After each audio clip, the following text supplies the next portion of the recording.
कहानी जंक्शन पर एक बार फिर आपका स्वागत है। पिछले पार्ट्स नहीं देखे हैं तो आई बटन पर क्लिक करके पहले उन्हें देख लीजिए। आज का पार्ट मौत की कहानी पार्ट 16। आइए शुरू करते हैं। ये सुनकर सबने एक साथ कहा, रिया तुम क्या कहना चाहती हो? रिया ने फिर कहा, बड़ा सा सांप। ये सुनकर सब जोर जोर से हंसने लगे। तभी सावी ने कहा, रिया ये क्या बोल रही हो, बड़ा सा सांप? समीर भी बीच में बोल पड़ा, रिया तू पागल हो गई है। इस पर रिया ने शिवाय की तरफ देखकर कहा, शिवाय मैं सच बोल रही हूँ, तुम तो मेरी बात सुनो। ये सुनकर शिवाय ने रिया से कहा, ठीक है मैं मानता हूँ, तुम अभी शांत हो जाओ। अब चलो हमें यहाँ से जाना भी है और अभी तक हमने ये महल देखा ही नहीं है। तभी अचानक से वहाँ तेज़ हवाएं चलने लगी। इतनी गर्मी में भी मानो सर्द हवाएं उन्हें कुछ बताना चाहती। कुछ ही देर में शाम हो गई।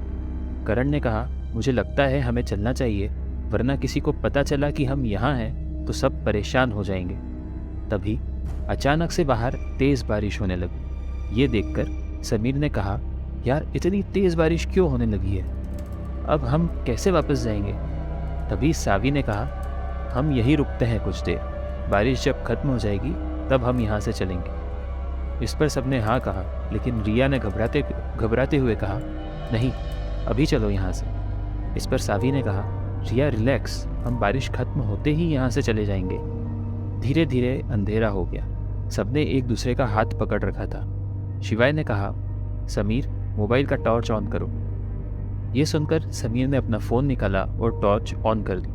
वहाँ अंधेरे में उन्हें कुछ ज़्यादा दिखाई नहीं दे रहा था। तभी समीर ने अपने पीछे कुछ महसूस किया और उसे लगा वो करण था, इसलिए उसने इग्नोर कर दिया।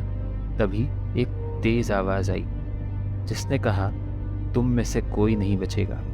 ये सुनकर शिवाय ने चिल्लाते हुए कहा, कौन है यहाँ? रिया और समीर ने कहा, हमें यहाँ से चलना चाहिए यार, पता नहीं कौन है। ये सुनकर शिवाय ने अपने दोस्तों से कहा, यहाँ कोई है जो सबको डराने की कोशिश कर रहा है। इस पर करण ने कहा, शिवाय मुझे लगता है हमें देखना चाहिए आखिर कौन है यहाँ पर। ये सुनकर सावी ने कहा, तुम इतने अंधेरे में कहाँ जाने की सोच रहे हो? अब रात हो चुकी है, ये सोचो हम यहाँ से बाहर कैसे जाएं।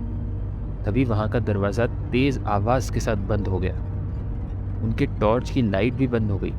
तभी समीर ने घबराते हुए कहा, ये क्यों बंद हो गई अब? तभी करण ने कहा, मैं अपने फ़ोन की टॉर्च चलाता हूँ, लेकिन उससे भी कुछ नहीं हुआ। तभी समीर ने कहा, यार अब तो हम में से किसी के फ़ोन की लाइट भी ऑन नहीं हो रही। सावी एक बार तू भी ऑन करके देख अपने फ़ोन की लाइट। तभी सावी ने इस पर कुछ नहीं कहा। समीर ने फिर से कहा, सावी करना यार।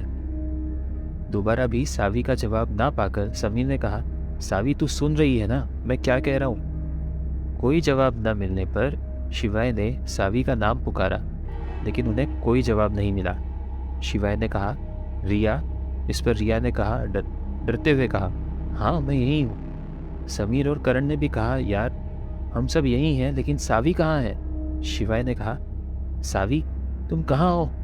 फिर सब सावी को बुलाने लगे। सावी को वहाँ ना पाकर उन्हें समझ नहीं आ रहा था कि वो अब क्या करें। उनके फ़ोन भी काम नहीं कर रहे थे। तभी शिवाय ने कहा, जब हम यहाँ आए थे तब मैंने यहाँ बड़ी मशाल देखी थी। करण तेरे पास लाइटर है ना? इस पर करण ने कहा, हाँ है। उसने झट से लाइटर निकाला और शिवाय को दिया। शिवाय ने कहा, तुम सब एक दूसरे का हाथ पकड़ लो। फिर शिवाय ने लाइटर की धीमी रोशनी में उस मशाल की तरफ अपने कदम बढ़ाए। उसने वो मशाल जलाई तो वहाँ जो घना अंधेरा था वहाँ रोशनी हो गई। चारों ने एक दूसरे को देखा और फिर आसपास देखा, लेकिन सावी उन्हें कहीं नज़र नहीं आई। तभी उन्हें उसी कमरे में सावी की चीख सुनाई दी जहाँ वो कुछ देर पहले थे, राजकुमार वसुआदित्य के शयन कक्ष में। सावी की ऐसी आवाज़ सुन के मानो सबके रोंगटे खड़े हो गए। शिवाय ने वहाँ रखी एक और मशाल उठाई और उसे जलाकर करण को दिया और बोला, तुम सब यहीं रुको, मैं देखता हूँ। इस पर करण ने कहा, मैं भी चलता हूँ। नहीं, तुम समीर और रिया के साथ रहो, मैं सावी को ढूंढता हूँ। और ये बोलकर शिवाय वहाँ से उस तरफ चला गया जहाँ से सावी की आवाज़ आई थी। यहाँ तीनों एक कोने में एक साथ मशाल लिए बैठे थे, पर करण को किसी के होने का एहसास हो रहा था। लेकिन उसने समीर और रिया से कुछ नहीं कहा, लेकिन उसे पता था अगर उसने इस बारे में कुछ भी कहा तो ये सब और डर जाएंगे। तो उसने शांत रहना ही ठीक समझा जब तक सावी और शिवाय आ नहीं जाते। वहीं दूसरी तरफ शिवाय जब वहाँ पहुँचा तो देखा जो दरवाज़ा एक हल्के हाथ से खुल गया था और जिसे वो खुला छोड़ गए थे वो अब बंद था। ये देखकर शिवाय को अजीब लगा। शिवाय अभी भी भूत प्रेत जैसी किसी चीज़ पर यकीन नहीं करता था। उसका मानना था कि कोई गांव का ही ये सब कर रहा है। तभी शिवाय को अपने कानों में एक फुसफुसाती आवाज़ आई, तुम आ गए, तुम्हारा ही तो मैं इंतज़ार कर रही थी। ये सुनकर शिवाय ने अपने पीछे मुड़कर देखा तो वहाँ कोई नहीं था। तभी उसने वो दरवाज़ा फिर से खोलने की कोशिश की, लेकिन वो दरवाज़ा तो जैसे खुलने का नाम ही नहीं ले रहा था। तभी शिवाय को कुछ याद आया। उसने अपने पॉकेट में से रुद्राक्ष निकाला और एक लाल कपड़े में जो एक लाल कपड़े में बंधा हुआ था, और उसने उसे अपने हाथ में लिया और अपने हाथ से उस दरवाजे पर रखा। इस बार दरवाज़ा बिना किसी जोर के आराम से खुल गया। ये देख शिवाय को विश्वास नहीं हुआ।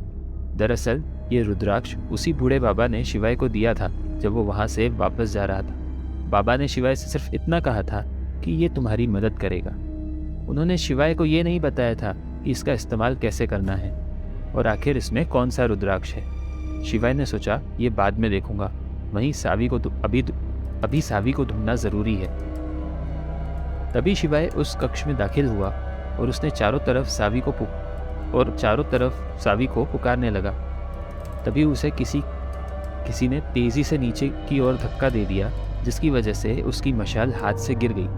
ये देखकर शिवाय को गुस्सा आ गया और वो चिल्लाते हुए बोला, कौन है? हिम्मत है तो सामने आओ। आखिर किसने धक्का दिया शिवाय को?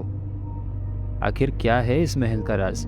जानेंगे हमारे अगले भाग में। चैनल अगर पसंद आ रहा हो तो सब्सक्राइब करके बेल आइकन ज़रूर प्रेस कर लीजिए।